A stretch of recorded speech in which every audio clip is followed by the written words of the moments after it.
Rhodes, Greece, a home away from home that will never be mine.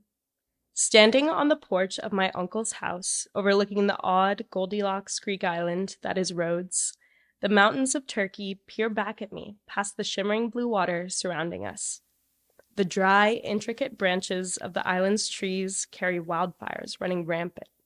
At the very tip of the island, I can barely make out the ancient castle that had been conquered and abandoned many times over. An interesting juxtaposition, with the older Greek couples heading out for a night on the town. Behind me, beyond our backyard, the vast open plain of desert holds shepherds and their furry followers that we run past in the early mornings. In this moment, I feel as if my feet could slowly lift me up above the cliff, and I could take flight into the clear blue sky. Yet I am slammed back to the ground, rooted at my godfather's side. Well, godfather or uncle, or better yet, Theo Mike. Our specific relationship is probably best left unscrutinized. I feel chained under the premise that I am meek and feel unheard, even in my own mind. Around the island, he introduces me as his child, yet at times I feel like I'm millions of miles away in Arlington, Virginia. I'm laughing heartily with my parents and sister, tied firmly to my Peruvian and Bostonian roots. Snapping back into reality, I see the Greeks had brought baklava to eat on the wraparound porch. They're the ones laughing now. Their laughter carrying loudly around the corner, with little cousins running like chickens with their heads cut off. Every few years, I would join my second family for months on this island, easily sinking back into my Greek identity. I'm constantly reminded of a memory that was not mine through heavily retold stories of my second birthday celebrated in Rhodes. At 2 years old, wide-eyed, I peered at my surroundings with my name written in Greek on the cake, my yaya and papu pridefully watching over me.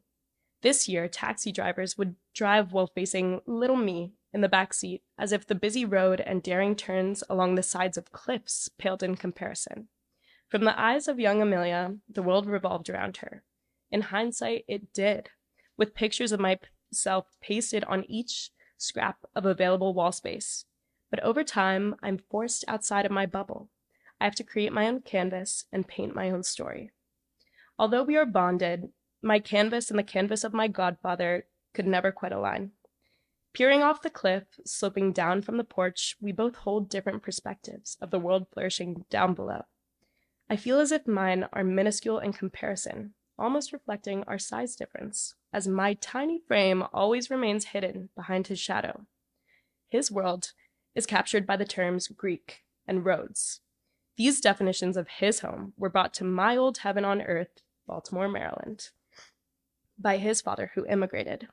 His father, my papu, built up a Greek bar named Rhodos after the island. Upon entering the bar, I hang on to each word my Theo preaches, regardless of the tangy smell clinging to the ground. Like many others, I aspire to embody the power behind his words and emulate his life experiences. Deep down in my imagination, I know that Theo Mike was secretly Mafia Mike, my personal reincarnation of the Godfather. At times, my cousins and I walk into the bar before the night begins. Bouncers are stationed in every corner of the bar. Theo Mike lounges at a stool near the door, watching over his daughters and me like a hawk, ready to eliminate potential threats.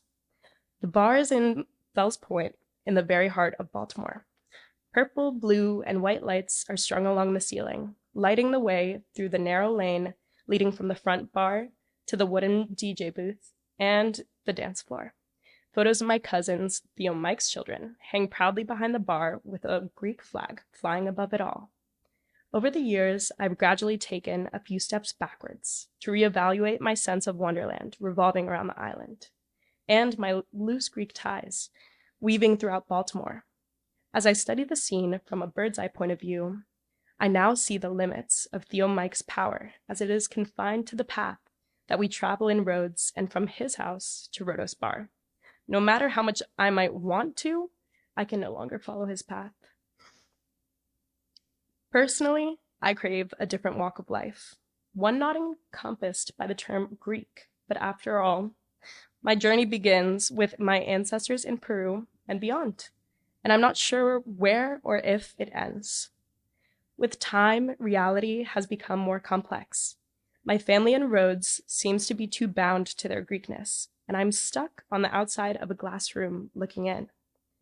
Different ties shifting through my blood spin me around in endless dial until I can't ignore them.